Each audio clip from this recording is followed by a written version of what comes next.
All right, so here's what I'd like to do. We need to be through today by 1 o'clock, and I want to make sure that happens. So don't worry about that. I want to talk about forgiveness for about 30 minutes, and then give us a 10 to 15 minute break, and then I want to come back and talk about sex. Okay? All right.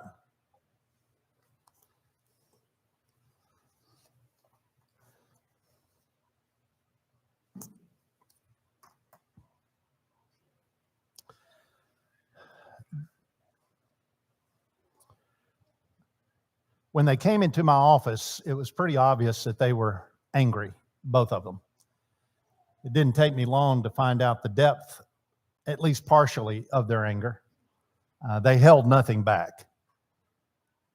In a very short period of time, she said to him, about him, not to him, but said things about him that, if they were true, he really was not a nice person.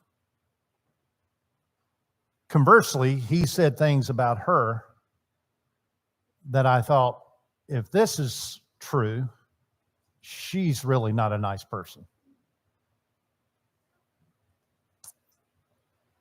The words that came out of their mouths were words that were not spirit-filled words.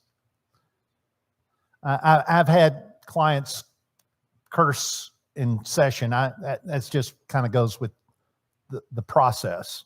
Sometimes I just get worked up and say things. I've had clients curse at me, and that's just part of the process too. This couple just kept going back and forth. If you've not figured out yet, I like humor a lot, and I tell my students, whether you laugh at what I say or not really doesn't matter to me. I'm having a party inside my head. And so I use humor a lot. And the thing is, I will use humor and it'll be straight face, and you'll think, well, that wasn't funny. But inside my head, it's very funny. And I use humor in counseling if I feel comfortable enough. You got to be careful with it. But I listened to this couple go back and forth with each other for about 20 minutes, and I reached into my back pocket, pulled out my handkerchief, and threw it up in the air. And he caught it, and he, what are you doing? I said, I feel like I'm a referee. I got to referee this match. And there's a 15-yard penalty on both of you. It's offsetting, but we're going to start again. And they laughed, I laughed, and it was one of those things of, we've got to release some tension in this room. It was an unholy time. There was no presence of the Lord there. They had run him out of their marriage and run him out of the room. All they could express was how angry they were with each other and how it was each other's fault. When they got a divorce, and again, I tell stories not to say I'm not a good counselor. It's just the reality. By the time couples come to me, the damage has already been done. I don't mean to downplay that. At times I'm not as effective as I would like to be, but the truth is I've had so many couples walk in and say, "You're our last shot." No pressure. And what I would really love to hear is, we're having trouble and we came to you first. And it's like, we can work with that. But if I'm the last shot, lines have already been drawn, and it's just a matter of, when are you going to step across the line? And that's the way this couple was. We worked together for several weeks, and then eventually they quit coming, which I understood why. It was my first time to get a threat of a subpoena to show up in court to testify. She called me and said, I want you to testify against him, how bad he is. I want to make sure he never has access to the children and blah, blah, blah. And I said, well, I'll tell you what you do. You go back to your lawyer and you tell him that you've made this phone call, and if he's comfortable with me coming in and testifying, then I will do that. But let me remind you that once I'm up on the stand, I get to testify about you too. I never heard from anybody. I didn't expect that I would. They were both not nice people.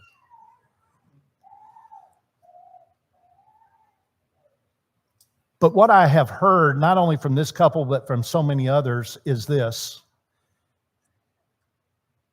It is really hard to forgive. It's just hard.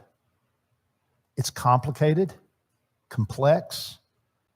We talk about forgiveness as if it's not a big deal. It's a huge deal. I'm not even talking about personally. I'm talking about God to us. Do you know how huge deal it is that God forgives us? We come up here, you've got this table in remembrance of me. Every Sunday we take the Lord's Supper together as a reminder of what God has done for us. And it becomes so routine that we lose how intensely complex that is. And how intensely gracious it is that God would forgive us. Forgive you, me. I'm not a good man. I'm not. I try to do good things. I try to behave myself, but I'm not a good man. I am a sinner. And everybody wants to... Have you ever noticed how people compare themselves? Have you ever noticed that? And I think that's part of the human mindset. We compare ourselves so that we kind of know where we are in the pecking order of things. That's power thinking, by the way. But we try to get into that realm. And so I'm always amazed. People say, well, I'm not as bad as Hitler. And it's like, who is? Where are we starting? Why are we starting there? I've never heard anybody start off with, I'm not as good as Mother Teresa. That's a different way to start, isn't it? We compare down so that we pull ourselves up. God says, this is God's word. You don't have to accept it, but if you don't accept it, you fail to recognize the immense grace of God. God says, every person is a sinner. No one seeks God. No one pursues God. No one is good. Romans chapter 3. And if God says that about us, then we ought to, at least in some recognition, not just on Sunday morning, but on a daily basis, recognize the immensity of God's forgiveness. I am not a good man. And until I can admit that and be honest and sincere about that, I won't recognize God's forgiveness in its depth. This forgiveness thing now on a personal level is hard. Because what we want when somebody hurts us, what we want is justice. That's what we demand. No mercy, justice. And forgiveness has to include mercy. And that makes us uncomfortable. When do we want mercy? When we mess up. That's when we want mercy. We want everybody to be understanding of our mistake, our sin, our mess up. But when it comes to somebody else hurting us, no. Cut them off at the knees. This forgiveness thing is hard. And anybody, including me, that makes it sound like it's an easy process. Did you notice the word I just used? Process. If I were to say to you, we're going to get out of here at 12, take our break at 12, which is what I'm aiming for, and we don't get out till 12:05,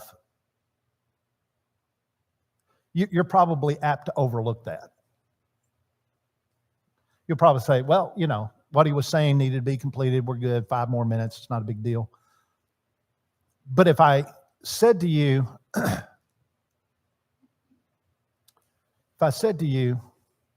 want what's good for you, only to turn around and slap you, would you let me off the hook? Probably not. And I'm not saying you should. I'm saying it would be hard to overlook that, wouldn't it? What happens when someone verbally slaps you? What happens when they, in their actions, figuratively slap you? This forgiveness stuff is hard. You know, Jesus says, forgive as your Father has forgiven you. And he says it, and it's kind of like, oh, okay, we're supposed to do that. And there are some things that are easier to forgive than others. There just are. And there are some things that are so hard to forgive that it is a process. It takes time. So at this point, that's what I want you to kind of see and hear. This forgiveness stuff, whatever we're going to say about it, is complex. There's nothing simple about it. Well, good? Okay. So,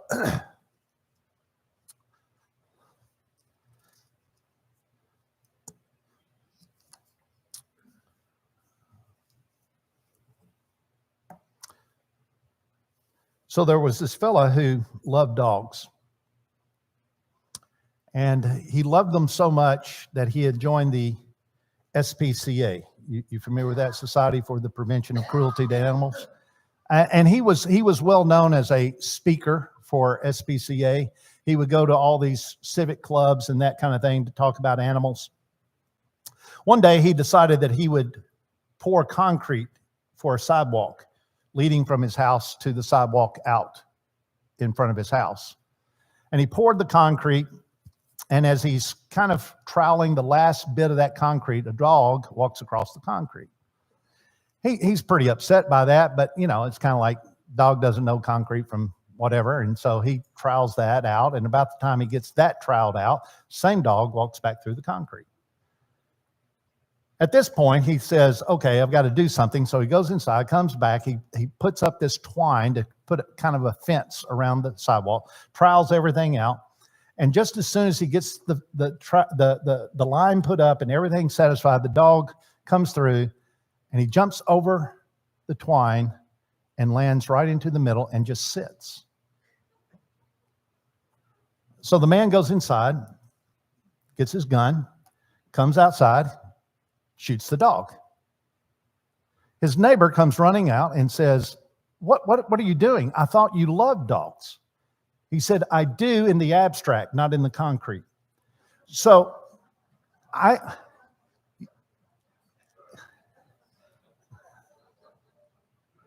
want to make forgiveness concrete. Okay? So let's do it this way. No perfect people. Only imperfect relationships can be formed by imperfect people. Correct? And because people are imperfect, we try to avoid certain words like never and always. No one is never always the same. You get it? No one's always never the same. You get it? We try to avoid these words because once we throw those words out, we are now putting this person into this encapsulation, and we say, this is the way you always are, or you're never like this. And no one's not ever a certain way or always a certain way. You may see patterns. That's valid. Barbara and I were dating, and just to give you a little background, we were high school sweethearts. I broke up because I broke up with her because I was stupid. But anyway, we were high school sweethearts, and when we got into college and things kind of settled out, and we knew we were getting married, she bought me this figurine Precious Moments. Are you familiar with Precious Moments? The little girl with googly eyes. Yeah. Precious Moments figurine. Oh, did it really? I didn't know it originated here. But anyway, this little figurine, and I still have it. It's in the top drawer of my chest of drawers. She doesn't like it when I take it out. But at the base of the figurine, it says, "Sometimes I hate you, but I always love you." We were dating when she gave me that. We hadn't even gotten married yet, and she was, I hate you. There are days I hate you. And isn't it amazing how you can marry this person and you say, I want to be with them 24/7. We just want to be around. And then somewhere along the line we go, no, I don't. No, I don't. I really don't want to be with this person 24/7. I'd like to be with this person periodically. And so somewhere in the process of all that, there's a point where we wake up one morning, we roll over, we look at this person that we're lying next to in bed, and we go, wow, I can't believe I'm married to this person. And it's said with such endearment and love. And then the next day we turn over, we look at this person, and we go, wow, I can't believe I married this person. Same words, just different inflection, and yet it means the same thing, right? There's something endearing about the person that we're married to, and we want that, and we love that, but it's also part of what makes it a challenge. Turn to Genesis chapter 3.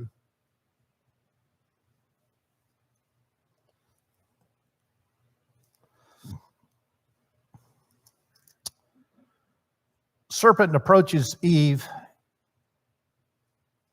and says to her, basically, my paraphrase, God's been lying to you. God's not been absolutely truthful with you. If you take this fruit and eat of it, you'll actually be like God. And God doesn't want you to know that truth. He doesn't want you to know that secret. In other words, God is not only not being truthful with you, he's being unfair with you. He is keeping you down when in fact you could be up. You could be just like him. And so look at Genesis chapter 3, verse 5. For God knows that when you eat of it, your eyes will be opened and you will be like God, knowing good and evil. When did Eve sin? Now, don't answer out loud. Let me walk you through this. The Bible says at this point that the woman, verse 6, saw that the fruit of the tree was good for food, pleasing to the eye, desirable for gaining wisdom, comma. She took some and ate it. Many will say that's when she sinned. She took the fruit and ate it. I go back to the comma. There's a pause. It's in the pause. It's in the pause that she sinned. And here's what I know. She became convinced in her own mind that she would be God. She could be God. She could know more than what she knew now. She was not satisfied with where she was. But by looking at the fruit, finding it appealing, looking at it and saying, oh, that will taste good, she pulls it off the tree and eats it. At some point before she ever pulled it off the tree, are you with me? Before she ever pulled it off the tree, the temptation to be more like God, to know more, settled in, and she said, yes, I want this. And when she takes the fruit, she's already made up her mind. Now, if the Bible said she took the fruit and then looked at it, we could say, okay, she's pondering still, but she didn't. What does it say? She took and ate.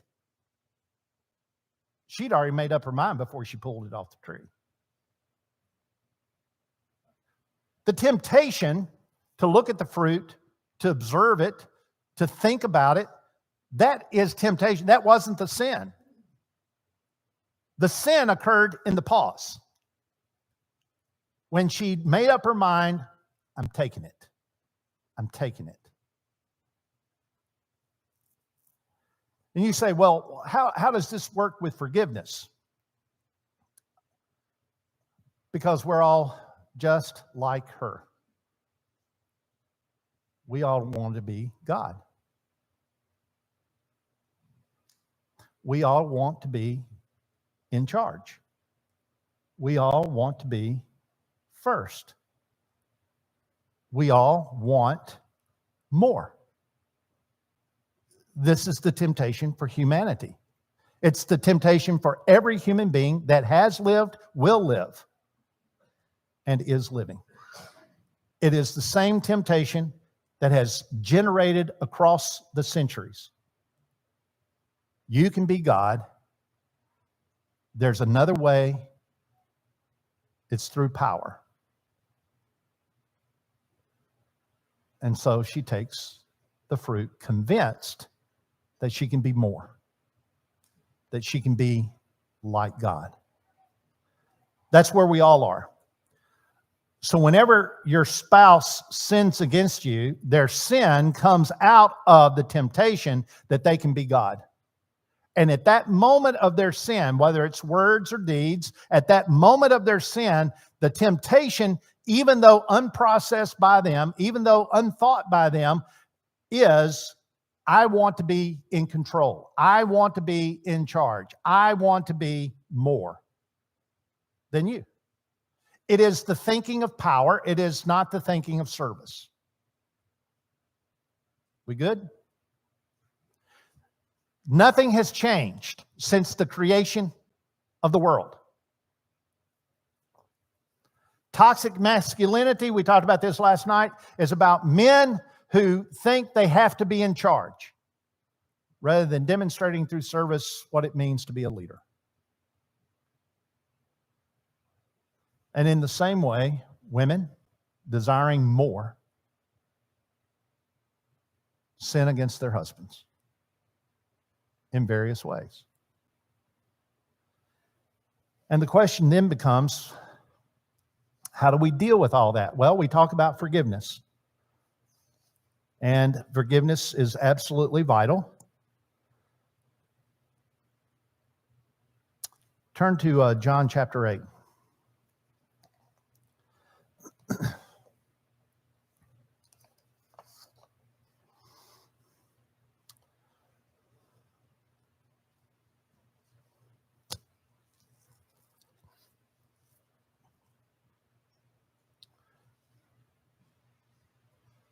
Verse 1, Jesus went to the Mount of Olives. At dawn, he appeared again in the temple courts where all the people gathered around him, and he sat down to teach them.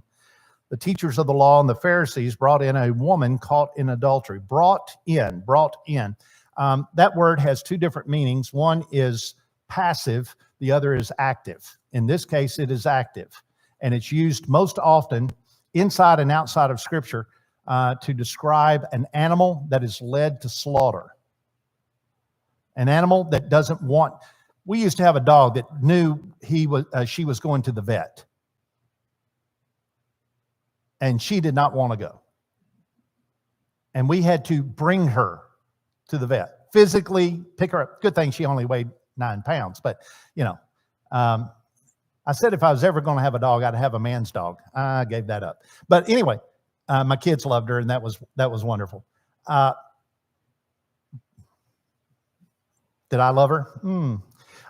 So, like an animal being brought to slaughter, you should see this woman being held on both sides, each arm being held by a very strong man who is dragging her, pushing her into this arena. There's no compassion here. There's no kindness here. They made her stand before the group. What's the worst thing that you've ever done that you don't want people to know? Don't answer that. Whatever it is, can you imagine having your life exposed in such a raw fashion? Put her into the middle of the group.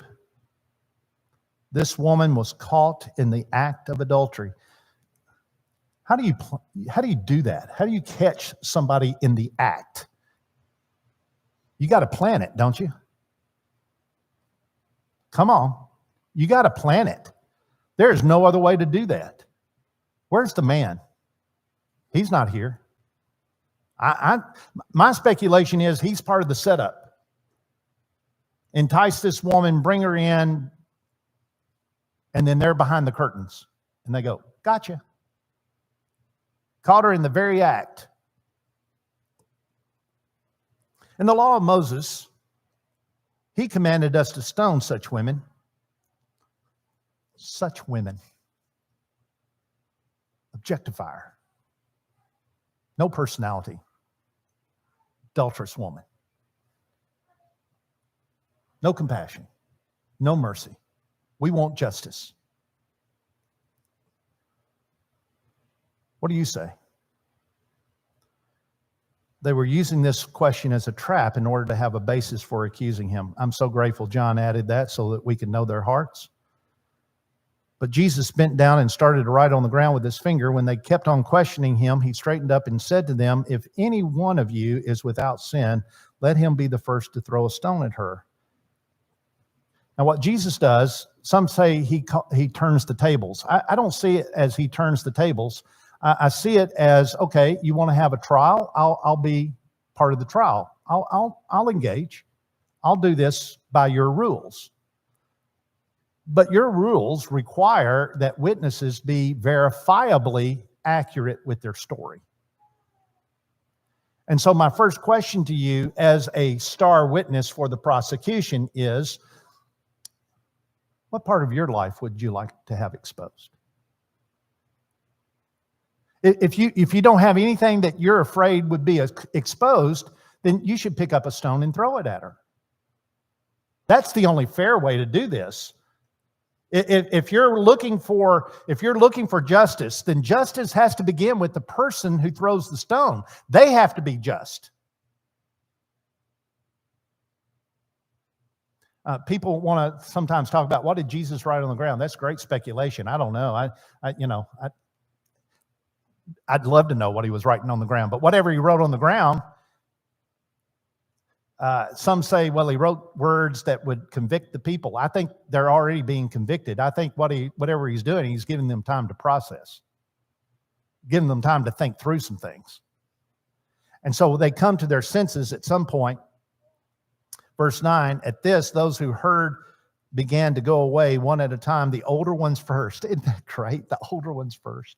The people with the most experience and the most to lose, the greatest exposure. The ones, too, who finally, even in their older age, learn something about mercy. Takes a while to get there, doesn't it?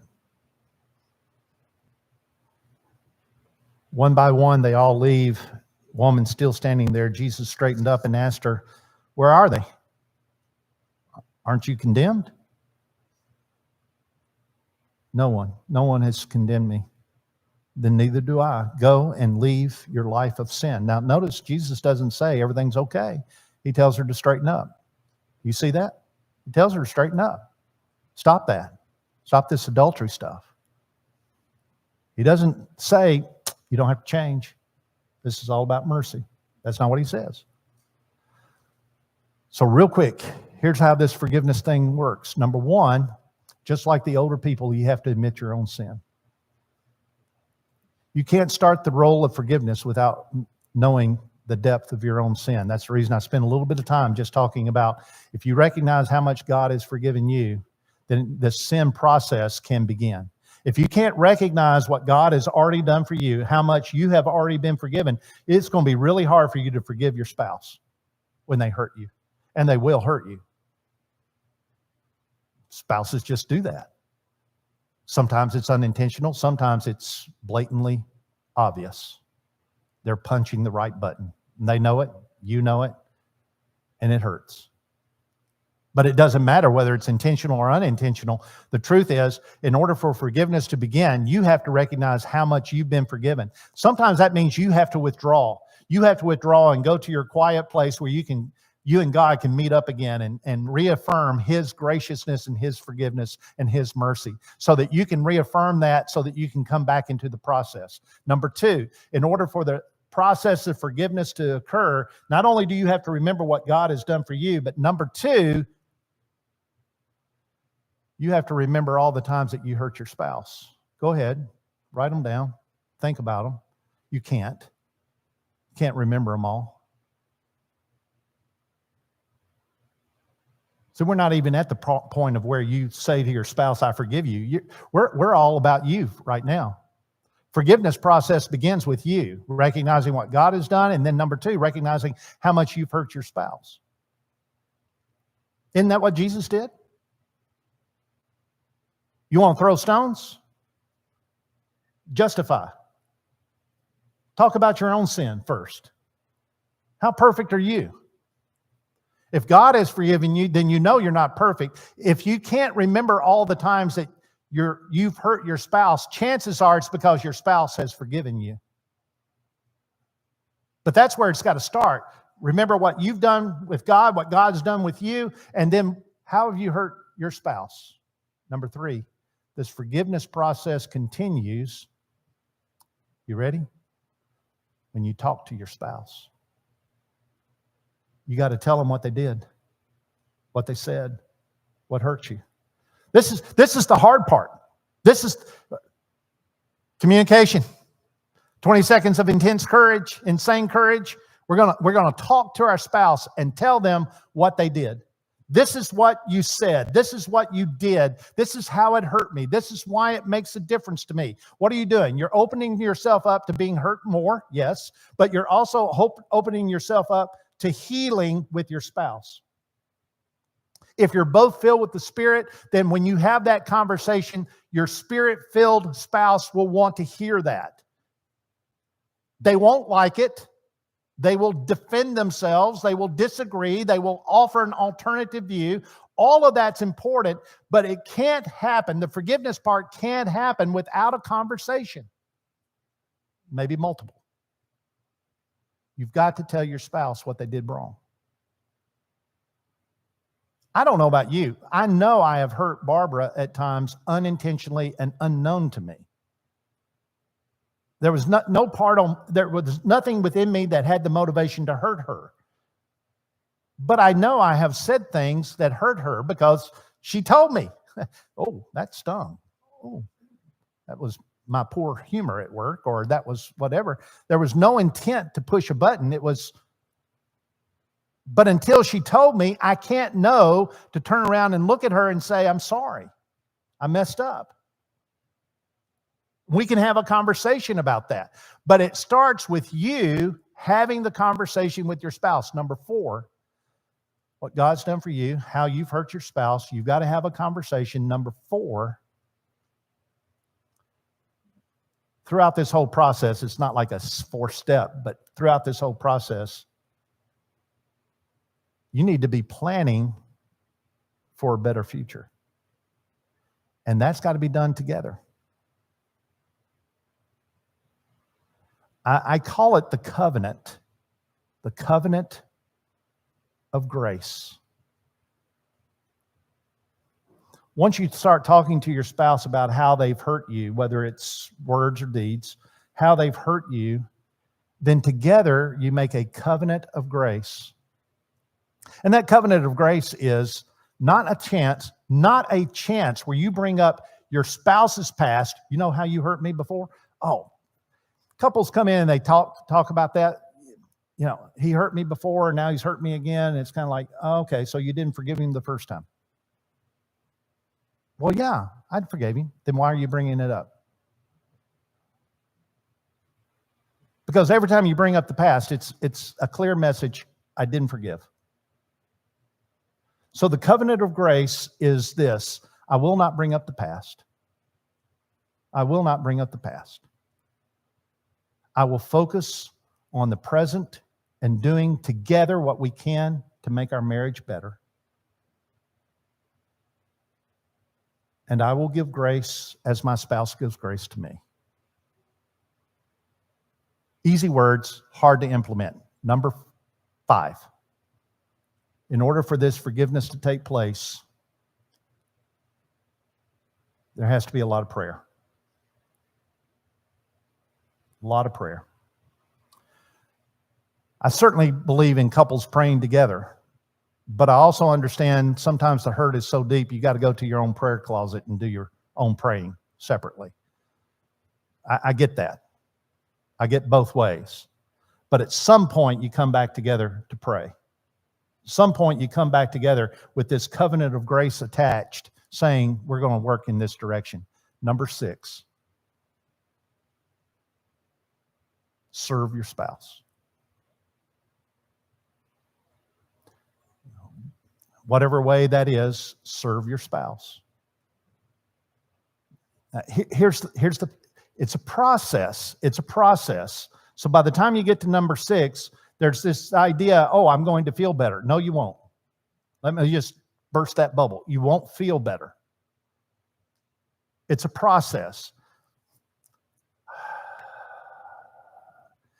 Satan has this lie that he continues to inflict upon human beings, and we continue to absorb it.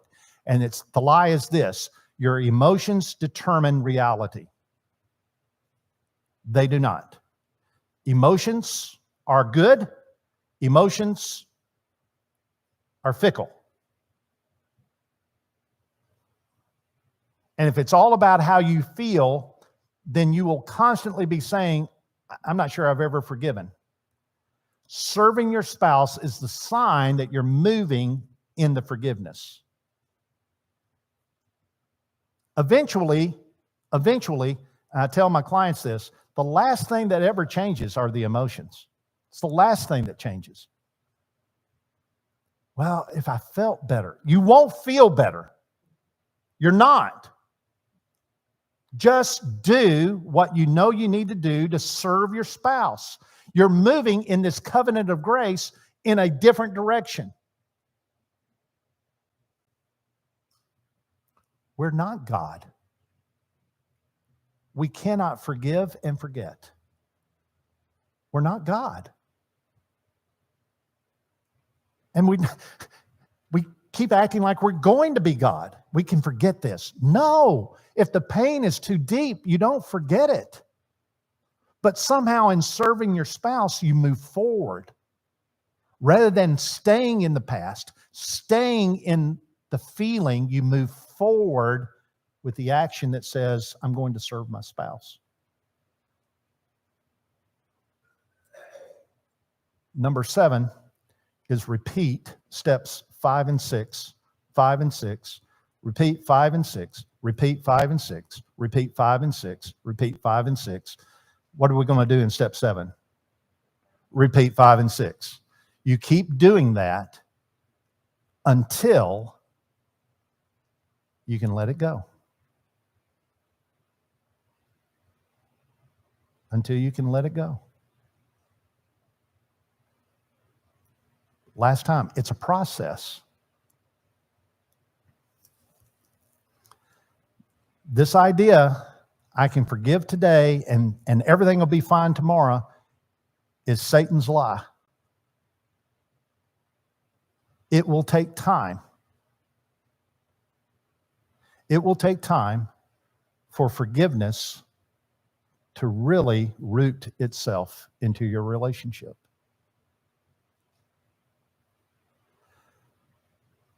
The key to marriage is forgiveness.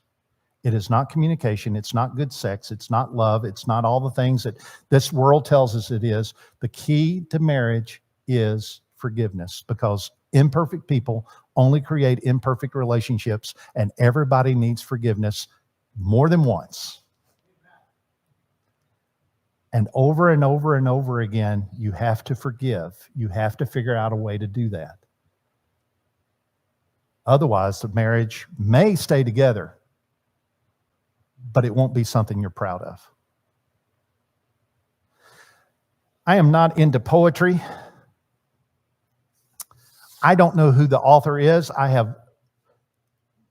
You've heard of the internet, right? I have scrounged through the internet trying to find this. Every time I find it somewhere, somebody says, we don't know who the author is, but we found it. And I'm going, okay, so I found it the same way. I want to share this with you. I'm not into poetry. This is free verse. Are you familiar with free verse poetry? Doesn't rhyme. So if you're looking for the iambic pentameter, it's not here. But this is a beautiful writing that reminds us that not only is forgiveness a process, because this writing has nothing to do with forgiveness. What this writing has to do with is the process of where our marriages start falling apart because we forget the forgiveness. Their wedding picture mocked them from the table, these two whose minds no longer touched each other. They lived with such a heavy barricade between them that neither battering ram of words nor artilleries of touch could break it down. Somewhere between the oldest child's first tooth and the youngest daughter's graduation, they lost each other.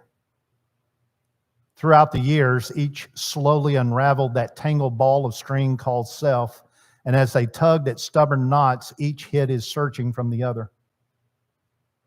Sometimes she cried at night and begged the whispering darkness to tell her who she was. He lay beside her, snoring like a hibernating bear, unaware of her winter.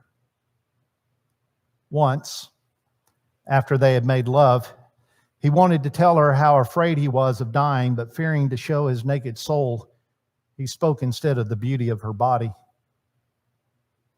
She took a course in modern art, trying to find herself in color splashed upon a canvas, and complaining to other women about the men who are insensitive.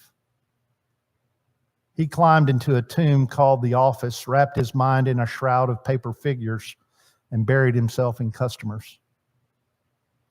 Slowly, the wall between them rose, cemented by the mortar of indifference. One day, reaching out to touch each other, they found a barrier they could not penetrate. And recoiling from the coldness of the stone, each retreated from the stranger on the other side. For when love dies, it's not in a moment of angry battle, nor when fiery bodies lose their heat. It lies panting, exhausted, expiring at the bottom of a wall it could not scale. We are in the business of tearing down walls. And every time your spouse hurts you, word or deed, a brick is put in place. A cement block is put in place. The concrete starts to harden. And the only cure is forgiveness.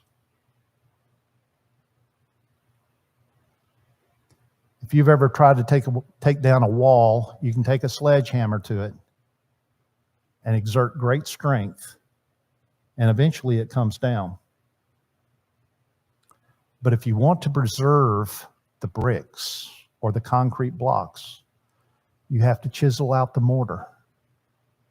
Forgiveness is chiseling out the mortar to preserve the relationship. Went about 10 minutes over. Let's take a 10-minute break, come back at 12:20, and let's start again.